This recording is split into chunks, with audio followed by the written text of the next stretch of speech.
வணக்கம். இன்றைய மாவட்ட செய்திகள்.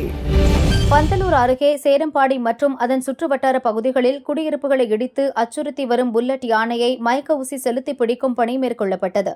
யானையை துரத்துவதற்காகவும் மயக்க ஊசி செலுத்திய பின்னர் அதனை லாரியில் ஏற்றும் பணிக்காகவும் வரவழைக்கப்பட்ட கும்கி யானை பொம்மன் கடந்த சில நாட்களாக பணியில் ஈடுபட்டு வந்தது. இந்நிலையில் நேற்று காலை முதல் மஸ்து ஏற்பட்டதால் இந்த கும்கி யானையால் யானை பிடிக்கும் ஆபரேஷன் பணியில் ஈடுபட முடியாத நிலை ஏற்பட்டது. அதைத் தொடர்ந்து முதுமலை புலிகள் காப்பகத்தில் இருந்து கும்கி விஜய் வரவழைக்கப்பட்டது.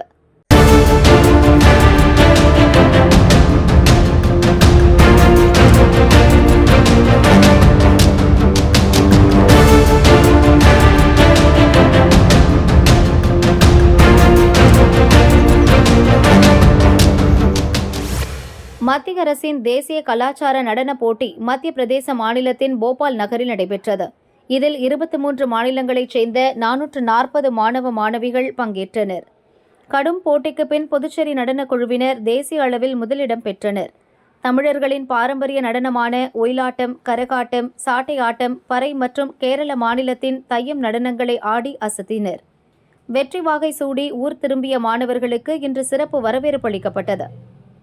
தாரை தப்பட்டை முழங்க நடனமாடி வெற்றி கோப்பையை மாணவர்கள் ஊர்வலமாக எடுத்துச் சென்றனர்.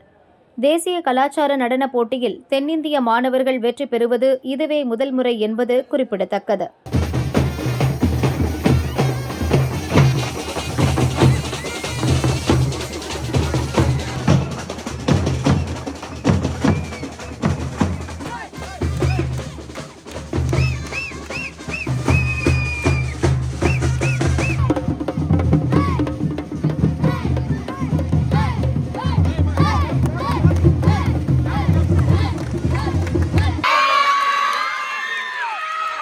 நார்த் சைடு மட்டுமே வெற்றி கொண்டுள்ளார்கள். முதன்முறையாக நமது தென்னிந்தியாவிற்கே பெருமை தேடி அதுவும் புதுச்சேரி மாநிலத்தில் இந்த மிகப்பெரிய வெற்றியை கொண்டு வந்து நமக்காக சேர்த்திருக்கிறார்கள்.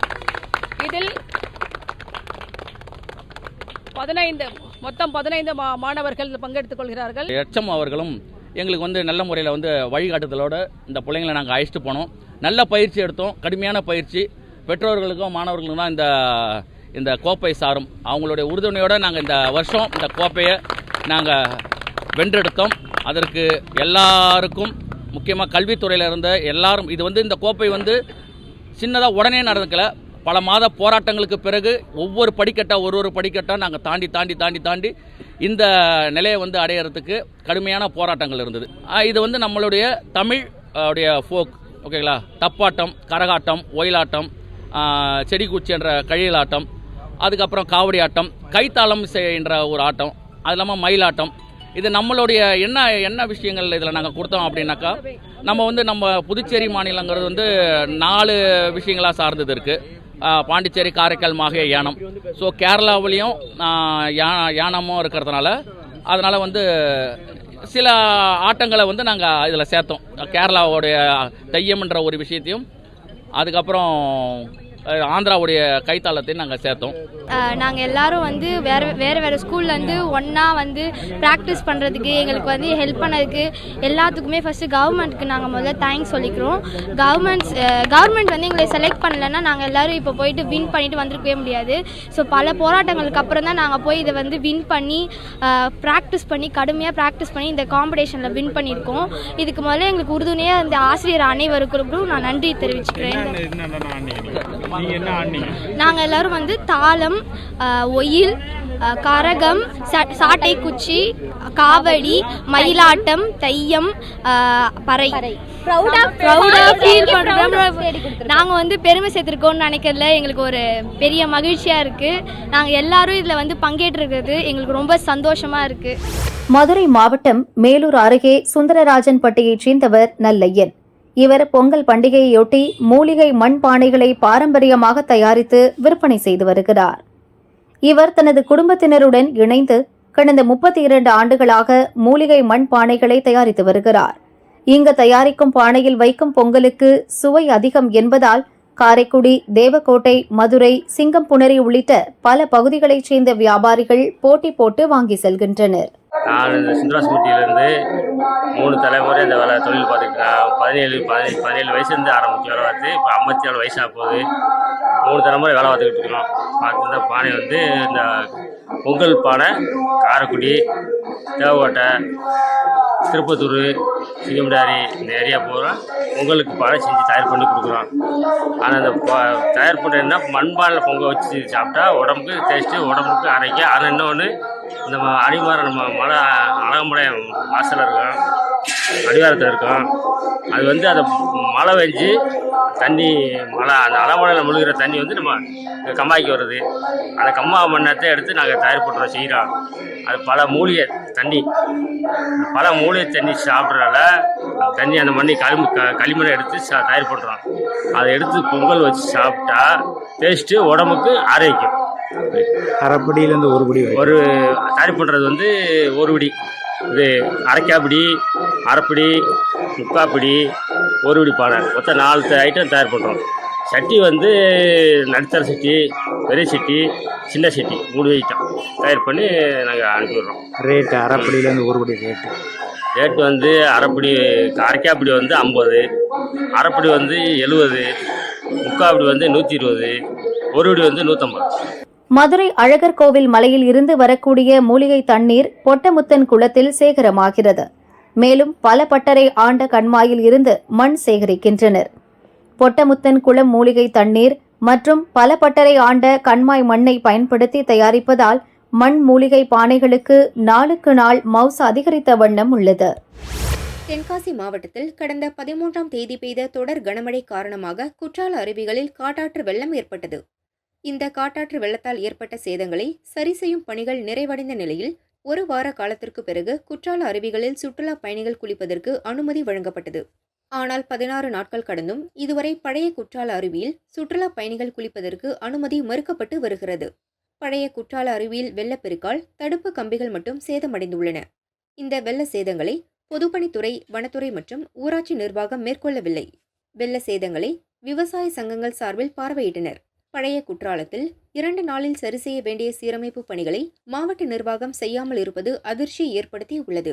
கடந்த டிசம்பர் 13ஆம் தேதி தென்காசி மாவட்டத்தில் அதிகப்படியான மழை பெஞ்சது. இதுல வந்து பாத்தீங்கன்னா வெள்ளம் எல்லா இடங்களையும் கரை புரண்டு ஓடிச்சு. சரிதான்.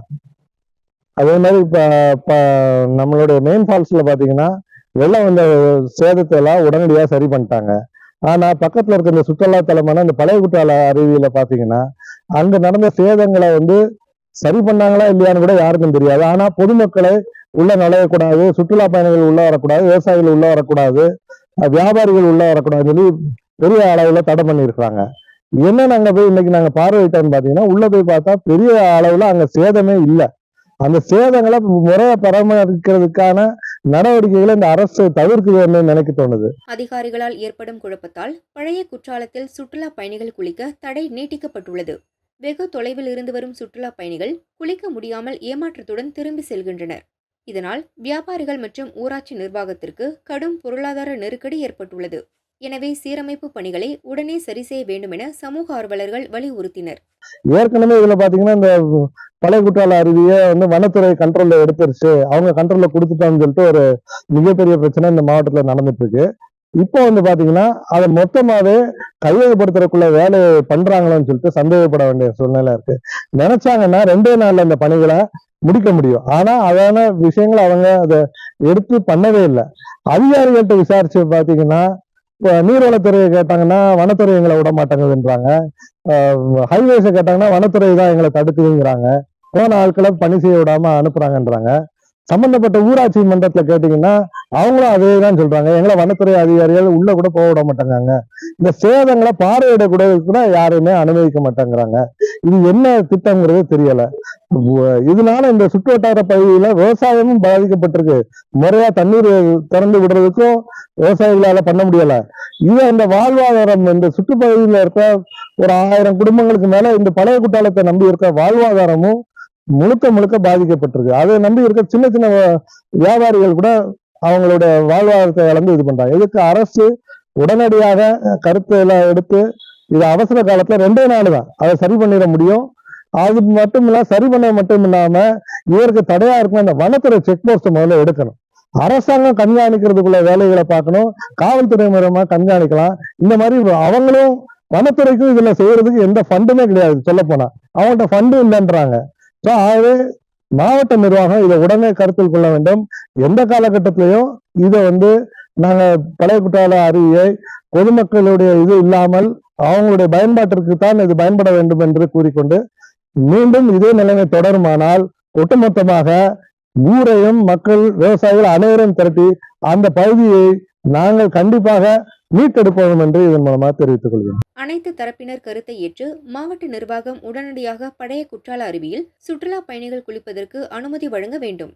தாமதிக்கும் பட்சத்தில் அனைத்து தரப்பினர் சார்பில் மாபெரும் போராட்டம் வெடிக்கும் என எச்சரிக்கை விடுக்கப்பட்டுள்ளது.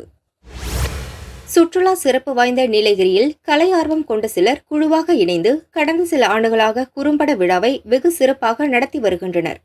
திரைப்படத்துக்கு முன்னோட்டமாக கருதப்படும் குறும்படங்களை ஊக்குவிக்கும் நோக்கத்தில் இவ்விழா நடத்தப்பட்டு வருகிறது. குறும்பட விழாவின் ஒரு பகுதியாக உலகின் பல்வேறு நாடுகளில் சிறப்பு வாய்ந்த குறும்படங்களை திரையிட்டு வருகின்றனர். மேலும் தமிழகத்தைச் சேர்ந்த குறும்படங்கள் மற்றும் குறும்பட கலைஞர்களை ஊக்கப்படுத்தி அங்கீகாரம் அளித்து வரப்படுகிறது. அதன்படி 9வது ஆண்டு குறும்பட விழா ஊட்டி அசெம்பிளி ரூம்ஸ் அரசு திரையரங்கில் இன்று கோலாகலமாக துவங்கியது. விழாவை போலீஸ் எஸ்பி நிஷா குத்துவிளக்கேற்றி துவக்கி வைத்தார். ஷார்ட் ஃபிலிம் ஃபெஸ்டிவல் இன்றைக்கி அசெம்பிளி ரூம்ஸில் துவங்கியிருக்கு. ஒரு மகிழ்ச்சியான தருணம். இல்லை என்ன விஷயம்னாக்கா இதில் 45 நாடுகள்லேருந்து திரைப்படங்கள் வந்திருக்கு. அதில் 550க்கும் மேற்பட்ட திரைப்படங்கள்லேருந்து ஒரு 100 திரைப்படங்களை தேர்ந்தெடுத்து இன்றைக்கி 3 நாட்கள் இடைவிடாமல் இதில் திரையிடுறோம். இந்த 3 நாட்களுமே மக்களுக்கு எல்லாமே இலவசம் தான். எந்த விதமான டிக்கெட் இதெல்லாம் கிடையாது. பொதுமக்கள் கண்டு ரசித்து இந்த பயனடையணுங்கிறது தான். இந்த ஷார்ட் ஃபிலிம் ஃபெஸ்டிவல் ஊட்டியில் நடத்துறதுக்கான முக்கியமான நோக்கமே நீலகிரி மாவட்டத்தினுடைய பொருளாதாரத்தை மேம்படுத்தணும் அப்படிங்கிறது தான். இந்த உலக நாடுகள்லேருந்து எல்லா நாடுகள்லேருந்தும் மக்கள் வரணும். அதனால சுற்றுலா பயணிகள் அதிகமாக வரும்போது இந்த ஷார்ட் ஃபிலிம் ஃபெஸ்டிவலுக்காகவே வரும்போது நீலகிரியினுடைய பொருளாதாரம் மேம்படும் அப்படின்றத இந்த ஷார்ட் ஃபிலிம் ஃபெஸ்டிவல் நடத்துவதற்கான முக்கியமான ஒரு நோக்கமாக இருக்குது. இந்த 100 படங்களில் 7 படங்களுக்கு அவார்ட்ஸ் கொடுக்குறோம். கோல்டன் எலிஃபென்ட் அவார்ட்ஸு, அப்புறம் க்ரீன் எலிஃபென்ட் அவார்ட்ஸு, இந்த மாதிரி அவார்ட்ஸில் 7 கேட்டகரியாக பிரித்து சிறந்த டைரக்டர், சிறந்த ஃபோட்டோகிராஃபி, இந்த மாதிரி 7 பிரிவின் அவார்ட்ஸ்கள் வழங்கியிருக்கு. இன்று துவங்கிய குறும்பட திருவிழா வரும் 29ஆம் தேதி வரை 3 நாட்களுக்கு நடைபெற உள்ளது. இதில் 50 நாடுகளைச் சேர்ந்த 550க்கும் மேற்பட்ட குறும்படங்களை திரையிட ஏற்பாடுகள் செய்யப்பட்டுள்ளன. அனுமதி இலவசம். நான் ஒரு ஷார்ட் ஃபிலிம் எடுத்திருக்கிறேன். இந்த ஷார்ட் ஃபிலிமை எப்படி வெளியே கொண்டு வரன்னு தெரியாமல் இருக்கும்போது ஊட்டி ஷார்ட் ஃபிலிம் ஃபெஸ்டிவல் 2024 இந்த டைம் ரிலீஸ் பண்ணுறாங்க. நம்ம படம் ஸ்க்ரீன் பண்ணுறாங்க. அதனால் ரொம்ப சந்தோஷமாக இருக்கிறேன். என்னோடய படம் பேர் இராம் வெர்ஜ் ஆஃப் டெத், அப்படின்னா எருமைகள் அழிவின் விளிம்பில் அப்படின்ற டைட்டிலில் நான் படம் எடுத்திருக்கேன். இது 30 நிமிஷம் ஓடுதுங்க. இந்த படத்தில் நான் என்ன சொல்ல வரேன்னா, இந்த ஊட்டியில் நிறைய தேவையற்ற தாவரங்கள்லாம் நிறைய இருக்குது. அதனால் இந்த கிராஸ்லேண்ட் எவ்வளோ பாதிக்கப்படுது, அதனால் இப்போ எருமைகள் மட்டும் இல்லை, மாடுகள் போன்ற எல்லா மிருகங்களும் எவ்வளோ பாதிக்கப்படுதுன்றதை பற்றி படம் பண்ணியிருக்கிறேன். இது என்னோட கல்ச்சர் எருமைகள் இல்லாதனால குறைஞ்சி வந்தால் ரொம்ப பாதிப்பு. நீலகிரி மாவட்டத்தின் மண்ணின் மைந்தர்கள் என்று அழைக்கப்படும் தோடர் இன பழங்குடி மக்களின் வாழ்க்கை குறித்த குறும்படமும் சர்வதேச குறும்பட விழாவில் முதன்முறையாக இடம்பெற்றுள்ளன. சிறந்த குறும்படம், சிறந்த இயக்குனர் மற்றும் சிறந்த நடிகர் நடிகைகளுக்கான தங்க யானை விருதுகள் விழாவின் நிறைவு நாளான டிசம்பர் 29ஆம் தேதி வழங்கப்படும். ஊட்டி குறும்பட விழாவில் தேர்ந்தெடுக்கப்படும் குறும்படங்கள் 2025ஆம் ஆண்டு பிப்ரவரி மாதம் ஜெர்மனியில் நடைபெறும் குறும்பட விழாவில் ஒளிபரப்பப்படும் என்பது குறிப்பிடத்தக்கது.